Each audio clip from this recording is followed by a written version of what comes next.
Hello guys. अब जस्तो कि यो मेरो हातमा यो देखिराख्नु भएको छ नि, यो सानो यो मोबिलको यो नोजल हो।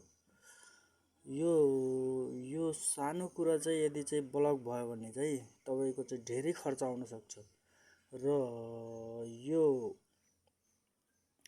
यो यसलाई चाहिँ के अरे चाहिँ ब्लक नहोस् भन्नको लागि चाहिँ हामीले काम पनि त्यही किसिमले गर्न पर्ने हुन्छ। अब जस्तो कि यो चाहिँ हाम्रो यो कनेक्टिङ बस्ने भागको यहाँनिर साइडमा हुन्छ है। यो यहाँनिर यसरी बसेको हुन्छ र यदि यो ब्लक भएको खण्डमा चाहिँ हाम्रो कनेक्टिङ रड उडाइदिने पिस्टनधरि सिज हान्छ यसले चाहिँ होइन। यसले चाहिँ एउटा सानो कुराले चाहिँ तपाईँको धेरै खर्च आउन सक्छ। र यो के छ त भन्दाखेरि चाहिँ यसमा फर्स्ट अफ अल हामीले चाहिँ यति मेहनत गरेर चाहिँ जब बाइक चाहिँ एउटा चाहिँ जोड्छौँ होइन, हाम्रो सानोतिनो मिस्टेकले गर्दा चाहिँ ती सबै कामहरू चाहिँ खेर जान्छ। अब जस्तो कि मानौँ हाम्रो यो ब्लक भयो होइन, जस्तो यो स्क्रैच छ, स्क्रैच भएको ठाउँहरूलाई चाहिँ यो फाइलले एकदम मिलाएर यसलाई चाहिँ एकदम फिनिसिङ दिने भने चाहिँ यसमा हामीले ग्यास्केट हाल्दाखेरि चाहिँ धेरै उस गर्न पर्दैन, के अरे रिसिबोन्ड हाल्न पर्दैन। किनभने चाहिँ अब गाडी फिट गऱ्यौँ, अब रिसिबोन्ड हाल्यो ल ठिकै छ, पछि त्यही रिसिबोन्ड चाहिँ के हुन्छ भन्दाखेरि चाहिँ आएर तपाईँको यो नोजलको यो भागमा आएर ब्लक भयो भने चाहिँ तपाईँको साउन्ड चेन्ज हुने, कनेक्टिङ रडहरू हालिदिने जस्तो समस्या आउँछ। र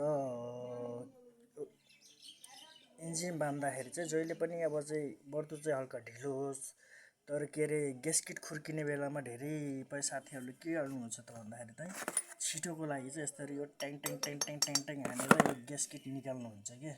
त्यो गर्दाखेरि चाहिँ यसमा चाहिँ दाग बस्छ। दाग बसेको कारणले गर्दा त्यसमा चाहिँ लिकेज हुन्छ भनेर चाहिँ यसमा चाहिँ धेरै पेस्ट ठोकिदिनुहुन्छ साथीहरूले चाहिँ होइन। तर सकेसम्म चाहिँ यसमा चाहिँ पेस्ट चाहिँ एकदम कम लाउनु, सकेसम्म चाहिँ फाइन छ भने चाहिँ लगाउन नि पर्दैन है साथी चाहिँ। अनि एउटा रिजन यो भयो। अनि मानम अब चाहिँ सर्भिसमा तपाईँले चाहिँ टाइममा यो फिल्टर चेन्ज गर्नु भएन भने चाहिँ एउटा यसको कारणले हुन्छ। र फिल्टर मानम यो उल्टो सेट भयो भने पनि चाहिँ यो मोबिल पास हुँदैन र त्यसले पनि चाहिँ त्यो समस्या निम्ताउँछ। अनि रह्यो कुरा चाहिँ यो फिल्टर चाहिँ प्रायः जसो बाइकमा चाहिँ अब चाहिँ सबैमा त होइन, अब जुनमा चाहिँ हुन्छ नि, साथीहरूले के गर्नुहुन्छ भन्दाखेरि चाहिँ कुनै ठाउँमा त अब चाहिँ मोबिल झार्नुहुन्छ र यो हाल्न भुल्नुहुन्छ अथवा चाहिँ के हो, कतिपय बाइकमा त यो फिल्टरै हुँदैन होइन। मेन भूमिका यसको पनि हुन्छ।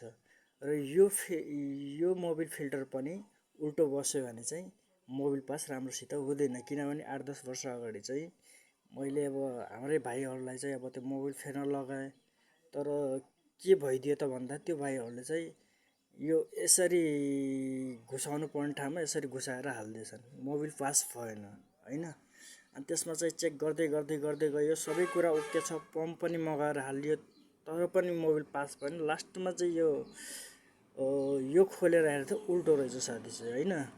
एउटा यो पनि चाहिँ एकदम चाहिँ महत्त्वपूर्ण हो। सर्भिसिङ गर्दाखेरि यसलाई पनि एकदम मजाले सफा गरेर चाहिँ हाल्न पर्ने हुन्छ साथी चाहिँ होइन। त्यति गरिसकेपछि चाहिँ यो प्रायः जसो बाइकमा हुँदैन। जस्तो कि हाम्रो यो बजाजको डिस्कभरहरूमा देख्न सकिन्छ, अब एक्ससिडीहरू प्रायः अरू अनि प्लस अहिले आएको नयाँ बाइकहरूमा पनि टिभिएसमा कुनैमा यो देख्न सकिन्छ साथी चाहिँ होइन। त्यस कारणले गर्दा चाहिँ हामीले चाहिँ एकदम काम गर्दाखेरि चाहिँ एकदम केयर गर्नुपर्ने हुन्छ। अब जस्तो कि एरिया हेरेर पनि हुन्छ है साथी चाहिँ। जस्तो कि अब तराईतिर सम्ममा छ भने चाहिँ गाडी 4-5मा हिँड्छ, मजाले सलल्ल हिँड्छ।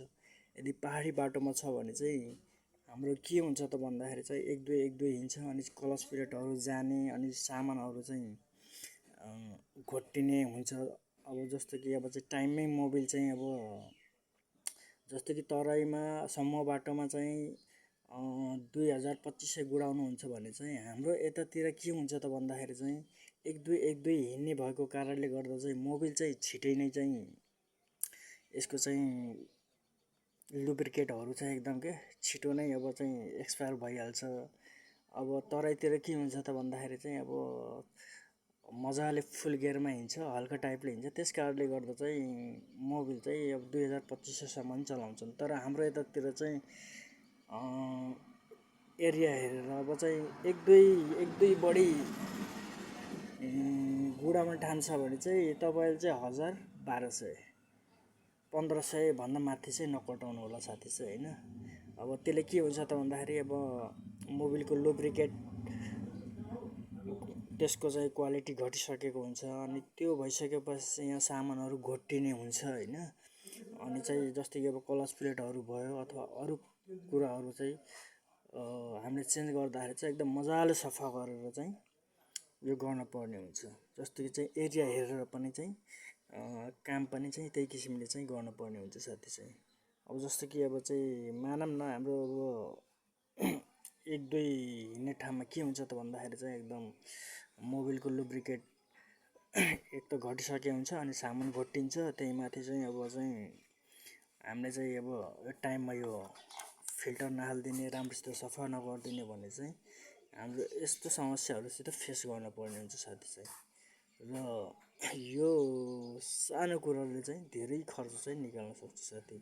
त्यसैले चाहिँ टाइममा चाहिँ एकदम चाहिँ यसलाई चाहिँ सर्भिस गर्ने बेलामा चाहिँ मेन चाहिँ यसको मोबिल फिल्टरहरूलाई चाहिँ एकदम केयर गर्नु होला साथी चाहिँ होइन।